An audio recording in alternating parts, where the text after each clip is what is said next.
I totally agree with Senator Marcoleta dito. Talagang DPWH yung mukha ng corruption ngayon, guys, at saka ng mga congressman. Nakalimutan mo, Sen. Ay nako, ito talaga panoorin natin. Pero siyempre, Sen, alam nyo, ngayon lang kasi napapanahon, napapatuon tayo ng pansin sa corruption ng flood control at saka yung mga DPWH official, pero sa kabuuan ng gobyerno natin, hindi natin may pipikit ang ating mga mata. Meron din, iba pa, ng mga ahensya din ng gobyerno, Sen. Sa ngayon, ito yung mukha ng corruption. Opo. Nakasentro Pangalawa yung HOR. ngayon, yung mukha ng corruption. Talagang litaw na litaw ang mukha. O yan, opo. Isip-isipin mo na. Saan ka naman nakakitang, akala mo sasabihin niyang ganyan river walling, sabi niya. No? Nakalagay sa report nila, completed. Yan, nako. August. August 2. Okay, January 1, 2025. Complete documents, opo. Isip-isipin, nagkaroon ng program of work. May plano. Opo. Nag-bidding. Yan. Nag-award. Meron pang notice to proceed. Yes. Pagkatapos may report pa yung QUA, yung quality control ito. Pagkatapos meron pang inspection. Yan. Pumirma pa yung Commission on Audit. Nako, naka 20% mobilization, etc. Pagkatapos nakolekta yung pera. Pagkatapos walang project. Nung hinahanap mo yung proyekto, saan po dito? Wala. Pagkatapos ngayon, sino ba yung contractor nito? No, hindi mo ba hanapin yun? Sino ba nagpanukala ba niyan? Bakit nagkaroon ba niyan? O, kukunin mo yung papel. Opo. Sino ba yung masugid na nagpanukala na kumuha kunwari ng pondo para maitayo yung multo na yan? Ha? Yun ang hindi naman. Kailangan tuntunin mo. Correct. Sa dami ng mga yun. At ang masakit dyan, Sen, ito pa isang masakit, dugdagan ko na sakit niyang bagay na yan.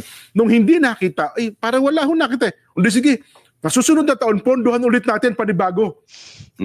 Kaya yung ang tawag nun, restated funding. Yun. Hindi nga nakita nung una Doblehin pa Nakatatlong ulit na doble nga po sila Di ba? Kasi nga, sabi nila, hindi nakita napalusutan natin Ayun. Ulitin nga natin.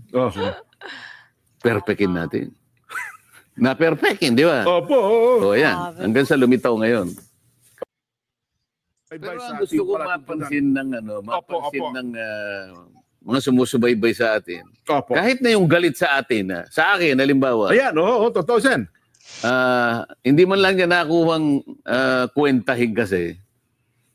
Oo nga naman. 1 month and 3 weeks pa lang yan Ba't may kukumpara doon? Yung mga iba 3 dekada na dyan 4 na dekada na nga di ba? Yun na nga po.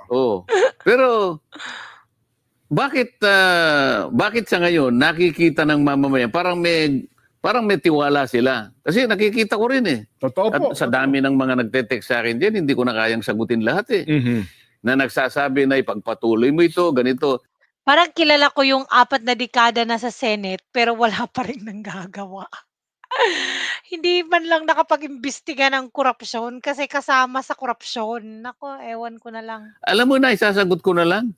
Yung lalagyan ko na lang ng puso Hindi ko kayang sagutin lahat Opo. Ano ba yung heart? Di ba may heart? Heart, emoticons. Tawag doon. Ano tawag ron? Emoticons. Umisa naman merong isang parang nagtatawa siya. Ayoko naman gamitin yung baka akala niya pinagtatawanan ko yung niya. Kaya yung heart na lang.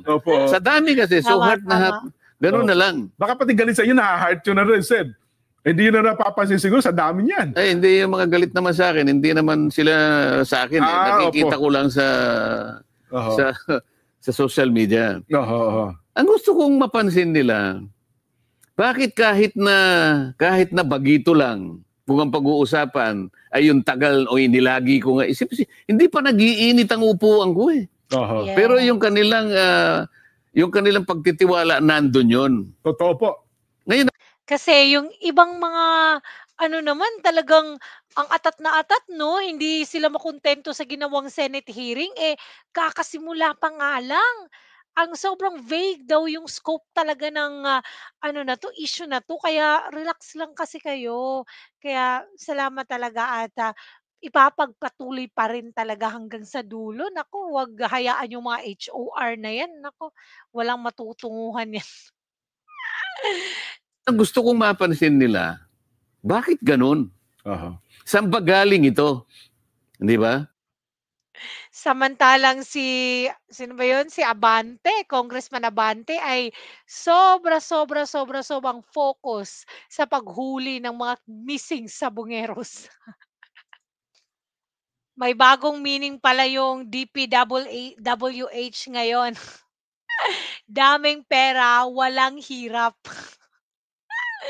Oh, 'di ba? Isip- Totoo naman talaga eh. Isip-isipin mong mga multo pala yung mga Aha. itong mga flood control. Kung nabuhay po itong ating mga bayani, baka malamang kumawak ng armas yan ulit. Palagay mo halimbawa si Oo. Andres Bonifacio, buhay. Nako, Maniwala ka. yung tabak niyan, malamang. Ilang kaya district engineer ang naputulan ng ulo? Sabihin ko sa'yo. Mabigat. Oh, Hindi na alala ko. Ano ba yung sabi mo nung dinefine natin yung DPWH? Ikaw ang nag-define eh. yung ano, Tinatanong ko si opo, si Nelson. Ano ba yung DPWH? Oo. Sumagot, di ba? Oho. Ano yung sagot? Department of Public Works and Highways. O, tapos sumagot ka. Opo. Oh, Ano? dito, pare, walang honest. Opo. Hindi, si Saito. Oho. Si Saito, bago ako pumanik. May binubulong po, ha? Oo, Sen. Meron pa pong Bakit iba bago? po. May loko talaga to si Saito, no? Ano ka ako? Oho. Ano ka ako? Oho. Pangiti-ngiti pa eh. Alam mo naman si Saito, bago Opo, magsalita, opo. yung ngiti Parang niyang... suspense po yan, eh. Pag tinignan mo, parang si Mr. Wong eh. Oho. Ha? Opo. Sabi niya, DPWH, daming pera, walang hirap.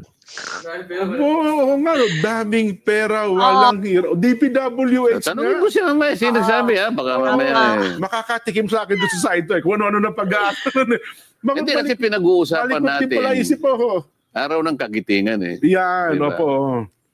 Nako. Dapat sana maimulat natin ang kabataan sa kagitingan. Oho. Hindi sa kawalang hiyaan, di ba? Nako. Walang Tama. matututunan ng kabataan sa kawalang hiyaan. Mhm. Lalo na ang kawalang hiyahan ay sa pagwaldas ng kabangbayan.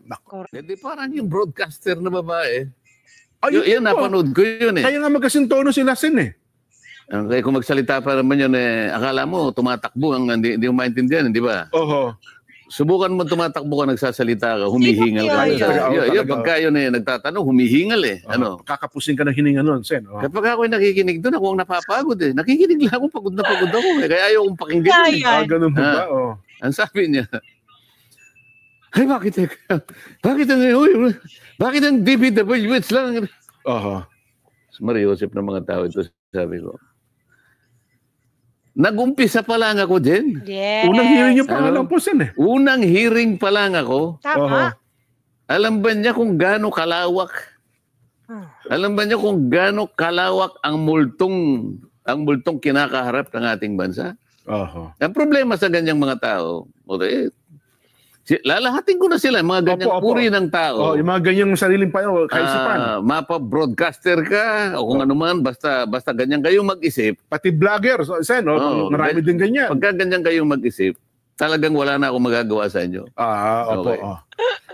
Hindi naman kayo abogado kasi. Ang abogado kasi, bago magsalita, nag-iisip. Itong mga ito, nagsasalita, hindi nag-iisip. Ganyan yung mga yan. Mayroon po paglalarawan niyan, Sen. Paano ka mag-iimbestiga nang hindi mo muna ilalatag? Yes. Kumbaga sa Laying korte, the predicate, sabi niya. sasabihin ng korte Tama. sa'yo, Oo. Counsel, you need to lay the predicate. Yan. Opo. Hindi pwedeng hindi ka mag-lay ng predicate. Siyempre. Tama. Ilalatag mo muna. Mhm. Isa-isa mo ngayon. Ba't kaya? Saan ka Oho. naman nakakita ang mga ganyan na? Ang gusto ata sa unang araw pala, ipatawag yun na lahat ng mga... Wala naman kasi silang direksyon na magtanong eh. Nagtatanong lang sila sang-ayon dun sa kanilang nalalaman. Yan. Hindi ko Opo. kayo papatulan. Mhm. May iksi ang Tama. mga kukotin nyo. May diferensya pa ang mga ulo nyo. Kaya hindi ko kayo papatusin. Oho. Kaya alam mo, hindi ako nagpapa-interview sa mga yan eh. Oho. Sabagay, yung babae na yun, ng broadcaster, hindi ako interviewin nun. Kahit anong mangyari. Ganun Sa ba? nervyos niya siguro. Ito talaga si Marcoleta, oy.